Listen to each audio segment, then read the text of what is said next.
O texto base que iremos nos basear é em Paulo, uma das epístolas de Paulo aos irmãos de Gálatas, capítulo 1, no versículo 6. O prefixo diz: a inconstância dos Gálatas. Paulo vindica a autoridade divina de seu apostolado e da sua doutrina.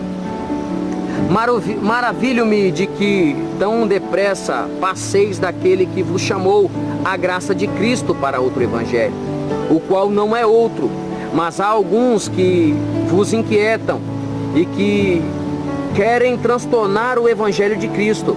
Mas ainda que nós mesmos ou um anjo do céu vos anuncie outro evangelho, além do que já vos tenho anunciado, seja anatema. Assim como já vos disse, agora de novo também vou-lo digo: se alguém vos anunciar outro evangelho, além do que já recebeste, seja anatema. Porque persuado eu agora, ou a homens ou a Deus? Ou procura agradar os homens? Se estivesse ainda agradando aos homens, não seria servo de Cristo. Senhor Jesus, meu Deus e meu Pai, Senhor, meu Deus amado, fala conosco, Senhor, de forma gloriosa, concisa e poderosa. Fala no oculto, no profundo e no escondido. Fala, Senhor, o que precisamos ouvir, em nome de Jesus. Amém. Paulo, que é o apóstolo dos gentios, ele percebe agora que os irmãos em Gálatas estavam trazendo doutrinas distorcidas, trazendo heresias, o chamado hoje uso e costume. Paulo ele diz assim: me maravilho-me agora de que vocês, irmãos aí em Gálatas, estão agora transtornando, modificando, acrescentando a palavra de Deus.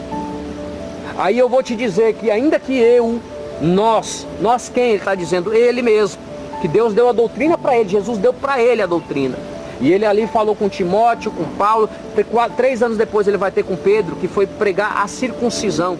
O Pedro pregava o evangelho da circuncisão para o judeu, que vem da descendência de Abraão, Isaac e Jacó, que gera as 12 tribos, que ali teve as 12 tribos, que inclusive Paulo era da tribo de Benjamim. Só que aí Deus o desliga dessa situação e leva a palavra aos gentios, o povo que não tinha direito de salvação, porque Deus tinha escolhido, Jesus e Deus, o Espírito Santo, tinha escolhido só aquele povo ali. Só que já havia outros profetas dizendo que o Espírito seria derramado toda a carne e que o gentio também receberia as suas vitórias, receberia a palavra de Deus. Então nós somos co-herdeiros através do nosso Senhor Jesus Cristo, que morreu por nós, que abriu uma porta, uma oportunidade para nós, e veio pregar o evangelho de Paulo, que esse evangelho que veio de Cristo Jesus através de Paulo, o apóstolo Paulo, ele vem agora alcançando os gentios, e ali havia doutrinas, os costumes e mandamentos, porque já havia 613 mandamentos para o judeu, e eles seguem até hoje e devem seguir mesmo. Até o judeu messiânico que acredita em Cristo Jesus,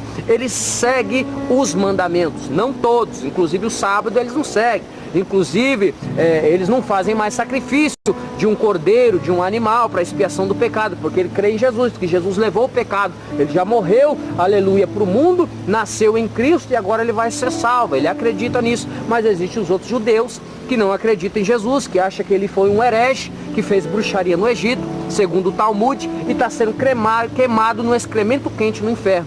Então nem tudo do judaísmo a gente tem que pegar, porque tem aquele que crê e tem aquele que não crê, né, irmão? Mas aqui Paulo que vem trazer o evangelho para nós que somos gentios, porque se eu fosse um judeu, descendente do judeu, irmão, vamos entender, eu ia ter crescido, meu pai ia estar me ensinando, né, até os 12 anos, eu ia conhecer os primeiros livros de Moisés, que é os 5 livros, né, os únicos livros dele, os primeiros, que é a Torá para eles, para a gente é o Pentateuco, né? Então ele saberia aquilo ali, e estudar também o Talmud, né? Os livros dos profetas. Então é isso aí, né? Então se eu fosse, mas eu não sou um povo gentil, porque tem umas pessoas aí que acham que é judeu, diz que é judeu, que vai ser judeu, mas não veio da tribo, não veio de nenhuma tribo. Então eu fico querendo entender esses irmãos, não tem um tempo para eles poderem fazer o sacrifício para expiação do pecado. Eu fico tentando entender como é que eles vão se santificar, porque os mandamentos de Moisés foi bem claro em relação a isso aí, quando Deus dá os mandamentos para ele, mas os irmãos não conseguem fazer o que tem que fazer lá, né? Você vê que Jesus ele veio salvar mesmo e morreu por todos, porque quando ele vem há um terremoto muito grande. as placas tectônicas chacoalham e balançam, aleluia. E esse terremoto, ele racha o cemitério. Os profetas que haviam morrido, eles ressuscitam agora, para mostrar que ele é Rei dos Reis e Senhor do Senhor. E que naquele grande dia, quando ele voltar, ele vai sim, juntamente como Deus Pai o ressuscitou dos mortos, ele vai nos ressuscitar, aleluia. E ali, racha o templo, racha o lugar santo do santo, onde estava a Arca da Aliança, onde só o sumo sacerdote podia entrar, e perfeito e santo. Se entrasse lá em pecado, com a vida errada, morria fulminado. Assim é o púlpito hoje. Ali é o lugar santo do santo, onde a presença de Deus se manifesta. Homem de Deus e mulher de Deus que sobe no altar em pecado, com a vida toda errada, até entender que você pode errar um momento todo, porque a Bíblia diz que aquele que está de pé, ore para que não caia. Mas se errou, falhou, vai lá, jejuma 3, 7 dias, vai clamando a Deus, né, de 1, 2, 3 horas, 4 horas, 7 horas de jejum, não sei quanto você aguenta, pelo menos 3 dias.